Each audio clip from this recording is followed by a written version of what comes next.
Just the essence of today, the importance of this golf day, what has transpired, how much have you have raised thus far with the planning of this particular golf day, and how much have those golfers who've come, the Good Samaritans, how much have they coughed up to help you with this January 8th? Thank you. I must thank you for this interview and for being here, and also say good morning to your viewers. Indeed, we are here very excited and happy and humbled that golfers once more accepted our invitation to come play golf with the President and other leaders of the ANC. And this particular moment, we are focusing on two issues, if not three. The first one is that this is the 130th anniversary of the African National Congress. Under different circumstances, when the ANC is leading a GNU, and it's also to call on South Africans to focus on what we've achieved together and build their own. I think what the public has said to us, the voters, is that we must work more together as leaders across political parties, across sectors, to put South Africa at a higher level, because we've left a lot of people behind. Our democracy has made progress, but has left lots of people behind. So we must all work together to inspire South Africans. The second issue is that this is the 70th anniversary of the Freedom Charter that also declares that the wealth of the country must be shared by all who live in it and who work it, including the land and other issues. And the focus should be on how we put our heads together, those that are ahead economically, to lift as they rise. The last issue is about South Africa hosting the G20, presiding over the G20. The theme, solidarity, equality, sustainable development. It can only be achieved if we work together. So we're grateful that this golf event is sold out. And I must say that whereas in the past 2 years, prices were higher and businesses could be higher. This time, more were interested, but many are saying the economy is not as easy as before. But we're really grateful that we can dialogue. This is an opportunity to network and dialogue. Yes, we want the business to fund democracy, because it is our common democracy, but let them fund to the extent that they can. We are very grateful, and we wish them well with the President on the golf course. Commander Kote from ANC, you make each and every cent you can get. You are from a grueling election campaign where you did not do well. 2026 is coming. Are your finances in good order? Are they in a healthy state? We always raise funds for a specific event and a specific project. That's how the ANC has always operated. And we remain hopeful, and the public has not disappointed us in terms of funding. And we are also looking at self-funding. A lot of NEC members have also contributed, ourselves have contributed as members of the ANC in general, and we're grateful. That's what we mandated to do. Let's use what we have optimally to serve South Africans. We've gone to Robben Island yesterday as part of a pilgrimage and elections, and we know that the ANC was formed to serve South Africans. The rest are friends, and that's what we focus on. With whatever we have, we will serve South Africa. How much have you raised thus far with this particular golf day? If you can give us that. I have not as yet tallied. Cde Junior Komalo from Newsroom Africa. I know you can't give us the figures of how much the ANC hosting such festivities like the January 8th how much the ANC might spend on that, but could you give us maybe the figures from last year? Last year when the ANC was in Mpumalanga, how much in total did it spend in such festivities? And also, can you just give us some clarity on the African Bank?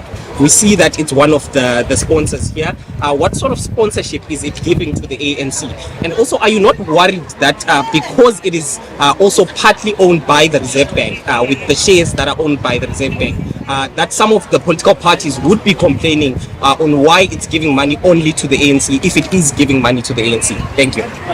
Thank you very much for that question. First and foremost, I will have to go to my books to tell you how much we could have raised, but what we do, how we do it. Others provide funding in kind. I know there's a businessman from Mpumalanga who also funded buses in kind, and the province itself also put in even now. Yesterday I went to the village to events.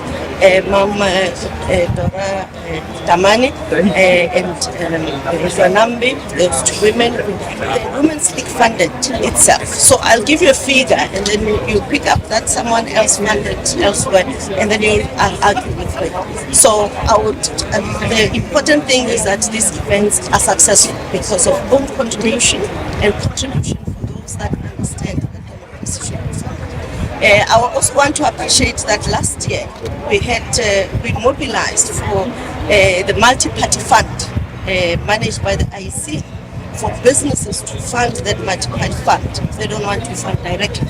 And many businesses did fund the multi-party fund where all political parties benefited, and maybe that deals with your issue as well.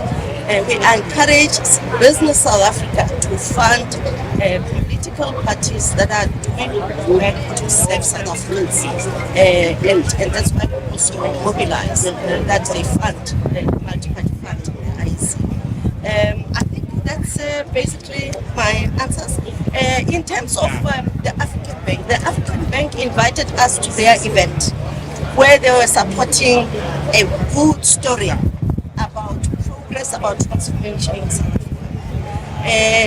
Paul, who owns the farm and the brewer, are children of farm workers who now are farm owners.